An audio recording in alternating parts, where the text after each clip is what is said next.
Capítulo 4. La ciudad fantasma. Ciudad Vieja, abril de 1528. Diego de Alvarado no era como su hermano Pedro. No tenía el cabello dorado ni la ambición desmedida ni la crueldad casual que hacía de Tonatiuh una leyenda en toda la Nueva España. Diego era más tranquilo, más reflexivo, más humano, si tal palabra podía aplicarse a un conquistador. Pero era un Alvarado, después de todo. Y los Alvarado terminaban lo que empezaban. Miró el documento que tenía frente a él, firmado por su hermano y sellado con el sello de la Capitanía General de Guatemala. Era una orden simple: refundar la villa de San Salvador, pacificar definitivamente el territorio de Cuscatlán y establecer un gobierno colonial estable. Simple en papel. En la realidad, significaba volver a un territorio donde los indios habían expulsado a los españoles una vez y estaban dispuestos a hacerlo nuevamente. ¿Cuántos hombres tenemos?, preguntó a Juan de Salazar, uno de los conquistadores veteranos que habían estado en la primera expedición.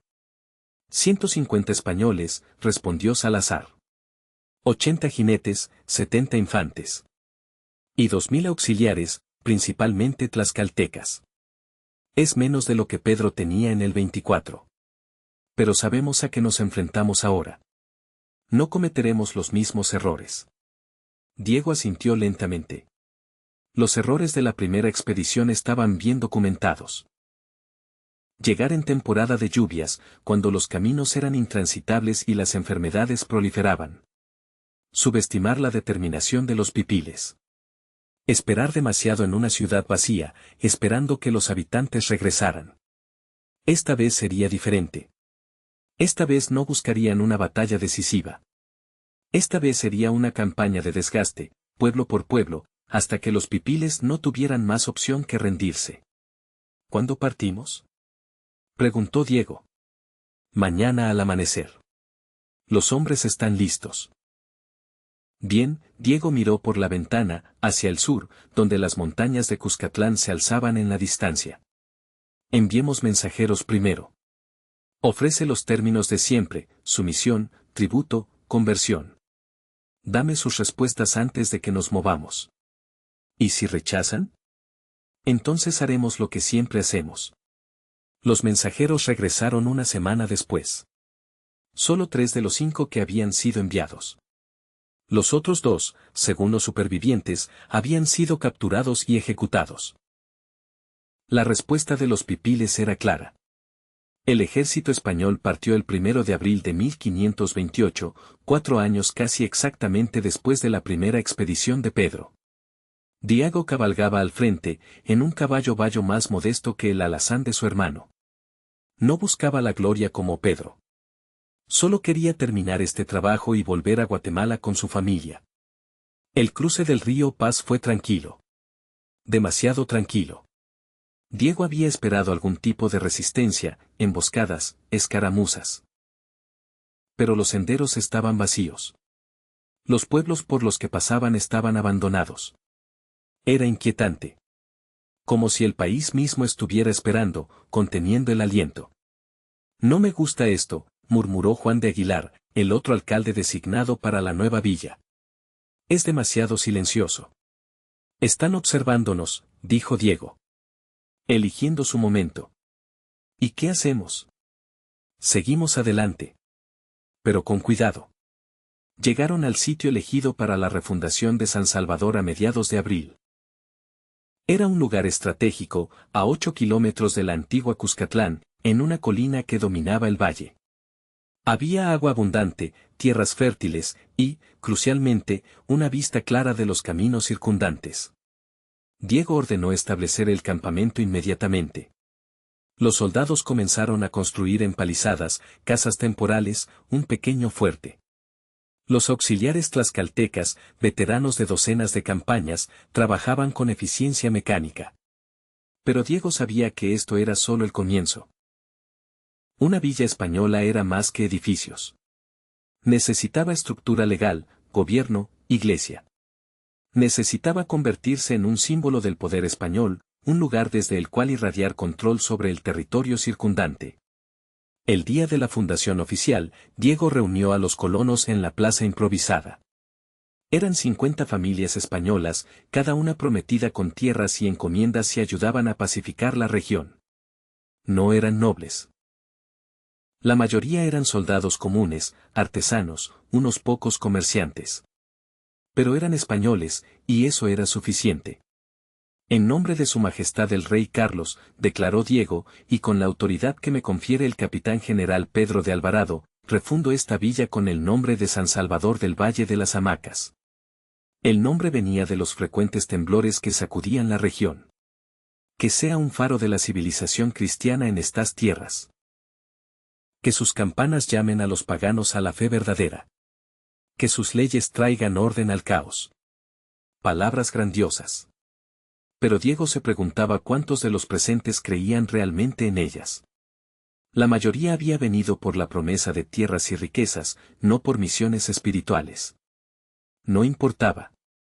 Los motivos importaban menos que los resultados. Los primeros ataques comenzaron esa misma noche.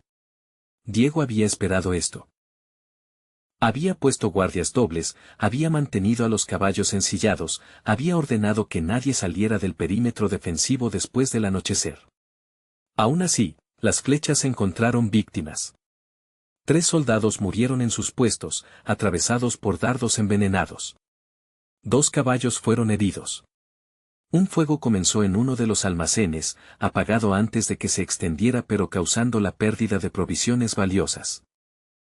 Los atacantes desaparecieron en la oscuridad antes de que pudiera organizarse una respuesta. Era la misma táctica que habían usado contra Pedro 4 años atrás. Guerra de sombras. Ataques rápidos. Nunca dar una batalla decisiva. Pero Diego había aprendido de los errores de su hermano. No intentó perseguir a los atacantes en la oscuridad. No envió expediciones de castigo que solo caerían en emboscadas. En cambio, fortaleció las defensas, mejoró la vigilancia, y esperó. La paciencia, había aprendido, era a menudo más efectiva que la audacia. Las semanas pasaron. Los ataques continuaron, pero con menos frecuencia a medida que las defensas de la villa mejoraban. Diego comenzó a enviar patrullas durante el día, grupos de 20 o 30 hombres que exploraban el territorio circundante. Encontraron pueblos pipiles escondidos en los valles y montañas. Algunos estaban vacíos, evacuados a la llegada de los españoles. Otros resistieron. Diego estableció una política. A cada pueblo se le ofrecería paz primero. Si la aceptaban, serían perdonados y asignados como encomienda a un español. Si resistían, serían destruidos. Era una política brutal, pero efectiva. Pueblo tras pueblo, los pipiles se enfrentaban a la misma elección, rendirse o morir. Algunos se rindieron. La mayoría luchó. Diego vio horrores durante estas campañas.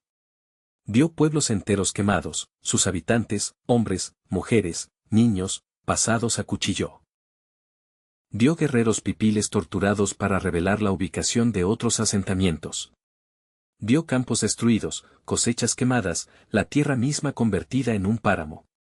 Y aunque no participaba personalmente en los peores excesos, esos quedaban para hombres como Rodrigo Paz y Diego Guillén, soldados que habían perdido toda su humanidad después de años de guerra, tampoco los detenía. Era una conquista. Las conquistas eran siempre feas. Por las noches, Diego bebía vino, cuando había. Y trataba de no pensar demasiado en lo que estaba haciendo. Se recordaba que esto era por el bien de España, por la gloria de Dios, por el futuro de estas tierras. Pero las dudas lo carcomían. A finales de mayo, un explorador indio, un cacique que servía como guía, llegó con noticias. He encontrado el campamento principal, dijo en su español entrecortado. Donde se esconde el líder de la resistencia. ¿Dónde? A 2 días al norte, en las montañas sobre Cuscatlán. Hay cuevas, muy escondidas. Allí está él. Él. El que llaman Atlácatl. El gran guerrero. Diego había oído hablar de Atlácatl. Todos lo habían hecho. Era una figura casi legendaria, el líder que había unido a los pipiles contra los españoles, que había infligido la herida a Pedro en Acajutla, que había expulsado a los invasores de Cuscatlán. Aunque Diego sospechaba que Atlácatl era más un título que un nombre individual, como Tagatecu. Tal vez múltiples guerreros habían usado ese nombre durante los años de resistencia. Tal vez era una invención completa, una forma de dar rostro y nombre a una resistencia que era en realidad descentralizada y caótica. No importaba. Si los pipiles creían en Atlácatl, entonces capturarlo o matarlo tendría un efecto devastador en su moral. ¿Cuántos guerreros tiene?, preguntó Diego. Quizás 500. Tal vez menos. Muchos han muerto. Otros se han rendido. 500. Era un número manejable. Prepara a los hombres, ordenó Diego. Marchamos mañana. La expedición partió al amanecer. 100 españoles, 50 jinetes y 50 infantes, y 500 auxiliares tlaxcaltecas. Era una fuerza sustancial, más que suficiente para enfrentar el campamento rebelde. Diego cabalgaba en silencio, pensando. Parte de él esperaba que esto terminara pacíficamente. Que cuando vieran el ejército español, los pipiles simplemente se rindieran. Que Atlácatl, fuera quien fuera, reconociera que la causa estaba perdida.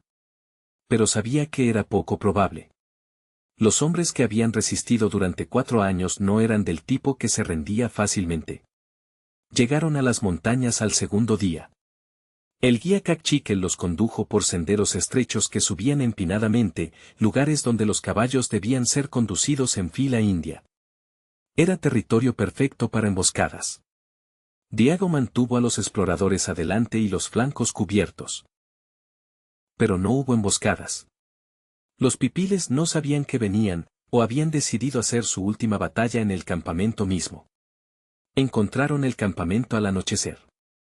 Estaba escondido en un valle alto, rodeado de riscos por 3 lados. Había cuevas en los acantilados donde la gente se refugiaba. Fogatas ardían en el centro, donde las familias cocinaban la cena.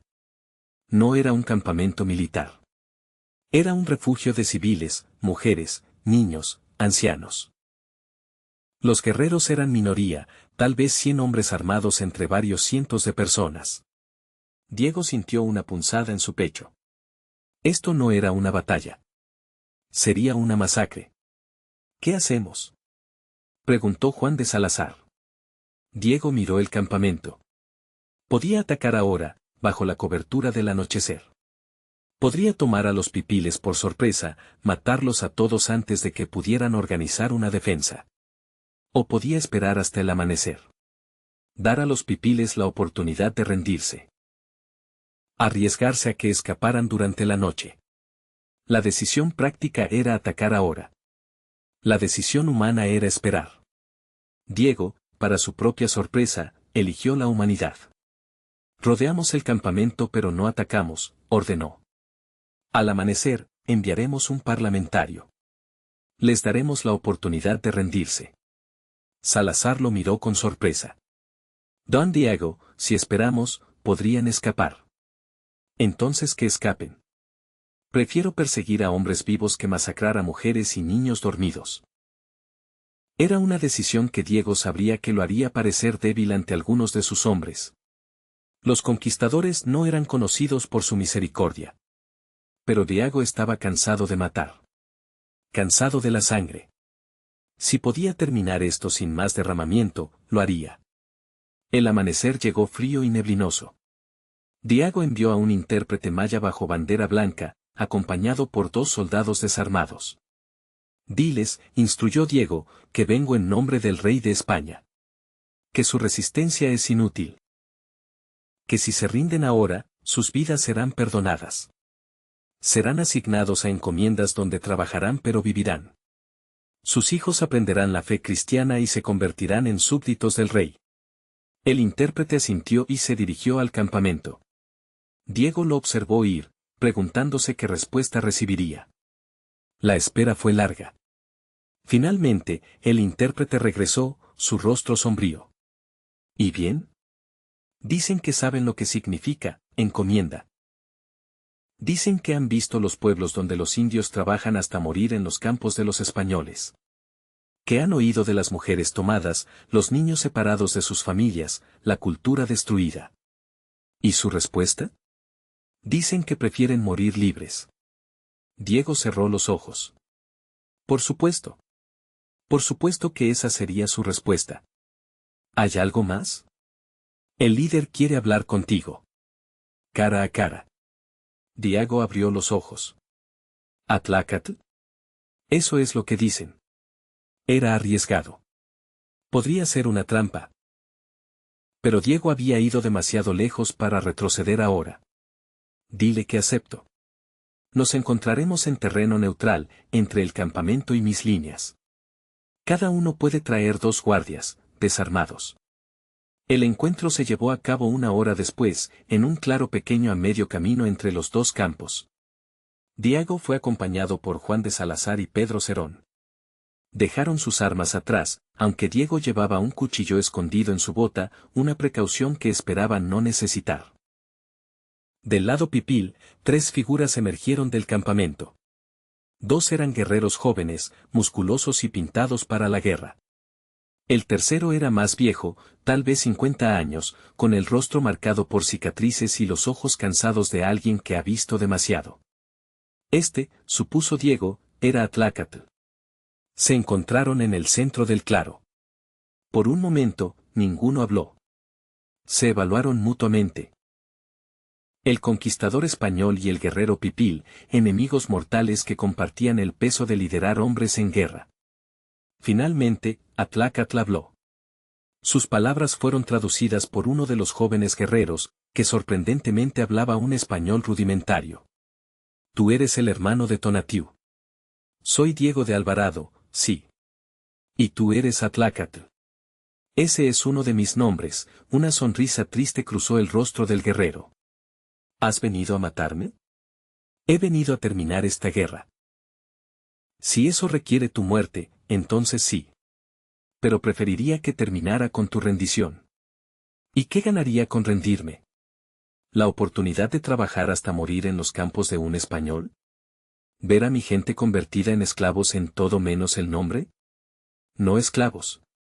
Súbditos del rey. Trabajadores bajo el sistema de encomienda, sí, pero con protecciones legales. Con sacerdotes que les enseñarán a leer y escribir. Con la oportunidad de convertirse en parte de algo más grande que su pequeño reino. Atlacatl escupió. Palabras hermosas que esconden feas verdades. He visto tus protecciones legales. He visto cómo tus sacerdotes destruyen nuestros templos y queman nuestros libros sagrados. He visto cómo tú, algo más grande, devora todo lo que toca. Diego no podía discutir con eso. Había visto lo mismo. Entonces, ¿qué propones? Preguntó. ¿Más años de guerra? ¿Más muertes? Tu gente se está agotando. Cada día hay menos guerreros. Los pueblos se rinden uno por uno. ¿Cuánto tiempo más puedes resistir? Hasta el último hombre, dijo Atlacatl simplemente. Hasta que no quede nadie para recordar que una vez fuimos libres. Eso es locura. Tal vez, Atlacatl miró hacia su campamento, donde Diego podía ver figuras moviéndose entre las cuevas. Pero es nuestra locura. Nuestra elección. Diego sintió una extraña mezcla de respeto y frustración. Este hombre, este guerrero testarudo que se negaba a aceptar lo inevitable, era al mismo tiempo admirable y desesperante. No tiene que terminar así, dijo Diego. Aún puedo ofrecerte términos. Mejor encomienda para tu gente. Más tierras. Protecciones adicionales. ¿Y nuestra libertad? Eso no puedo dártelo. Ningún español puede. El mundo ha cambiado, Atlacatl. Los antiguos reinos están cayendo. Nuevos imperios están surgiendo. Puedes adaptarte y sobrevivir, o puedes resistir y morir. Esas son las únicas opciones. Atlacatl fue silencioso por un largo momento. Luego dijo. Mi padre me dijo una vez que un hombre que pierde su libertad pierde su alma. Prefiero morir con mi alma intacta que vivir como un fantasma de lo que una vez fui. Entonces estamos en un impas. Sí, Atlácatl hizo un gesto hacia el campamento. Pero no condenaré a mi gente por mi orgullo. Si quieren rendirse, que se rindan. Solo pido que los trates con misericordia. Tienes mi palabra. La palabra de un español, Atlácatl sonrió amargamente. Vale menos que el viento. Pero es todo lo que tengo. Se volvió para irse, luego se detuvo. Una cosa más, Alvarado. Sí. Tu hermano Pedro. Tonatiuh. Dile que su herida en Acajutla fue mi obra. Que cada paso que da con esa pierna torcida es un recordatorio de que los pipiles no somos conquistados fácilmente. Diego asintió lentamente. Se lo diré. Atlácatl caminó de regreso a su campamento. Diego hizo lo mismo, sabiendo que el próximo paso sería el último. El ataque comenzó al mediodía. Diego lo retrasó tanto como pudo, dando a los pipiles tiempo para evacuar a los civiles. Algunos lo hicieron, grupos de mujeres y niños que subieron por senderos de cabra hacia las alturas. Pero muchos se quedaron, ya sea por lealtad o por falta de opciones. Los guerreros pipiles formaron una línea defensiva en la entrada del valle. Eran tal vez 100 hombres, armados con macanas, lanzas y arcos. Contra 100 españoles y 500 tlaxcaltecas. No había esperanza de victoria. Solo de muerte con honor. Diego dio la orden de ataque con un nudo en el estómago. La batalla fue breve y brutal. Los españoles avanzaron con picas y espadas. Los arcabuceros dispararon salva tras salva. La caballería flanqueó por los lados, cortando las rutas de escape. Los pipiles pelearon con ferocidad desesperada. Cada hombre sabía que iba a morir, y estaba determinado a llevarse a tantos enemigos como fuera posible. Pero no fue suficiente. Nunca lo era. Diego vio caer a Atlácatl. Un soldado español, Diego Guillén, reconoció con disgusto, lo atravesó con una lanza. El viejo guerrero cayó, la sangre empapando la tierra que había defendido. Para el anochecer, todo había terminado. Los guerreros pipiles estaban muertos hasta el último hombre. Los civiles que habían permanecido fueron capturados y destinados como encomiendas. El campamento fue quemado. Diego caminó entre los cadáveres, buscando el cuerpo de Atlácatl. Lo encontró cerca de la entrada del valle, todavía aferrando su macana. Sus ojos estaban abiertos, mirando el cielo. Diego se arrodilló junto a él. Lo siento, murmuró. Siento que tuviera que terminar así. Por supuesto, el muerto no respondió. Los muertos nunca lo hacen. De vuelta en San Salvador, Diego escribió su informe para su hermano Pedro. Era un documento seco, factual, número de enemigos muertos, bajas españolas, sorprendentemente pocas, solo 3 muertos y una docena de heridos. Territorio pacificado. No mencionó la conversación con Atlácatl. No mencionó las dudas que lo carcomían. No mencionó que cada noche, cuando cerraba los ojos, veía el rostro del viejo guerrero mirándolo con esos ojos cansados. Era un conquistador. Los conquistadores no tenían dudas. Pero Diego de Alvarado sí las tenía. El 23 de noviembre de 1528, la ciudad de Cuscatlán se rindió formalmente. No hubo batalla. No hubo resistencia. Simplemente, los líderes que quedaban salieron de la ciudad y presentaron su sumisión a Diego. El Tagatecu Tonalut, el anciano señor que había gobernado Cuscatlán durante 30 años, se arrodilló ante Diego y ofreció el símbolo de su autoridad, un bastón de mando tallado con serpientes y jaguares. Cuscatlán es suya, dijo a través de un intérprete. Haga con ella lo que quiera. Solo pido misericordia para mi gente. Diego tomó el bastón. Era hermoso, una obra de arte tallada por maestros artesanos. Sintió el peso de él en sus manos, el peso de toda una civilización. Serán tratados justamente bajo las leyes de España, dijo. Las palabras sonaron huecas incluso para él. Tonalut asintió. Sabía, como Diego sabía, que justamente era un término relativo. Que la justicia española no era la justicia.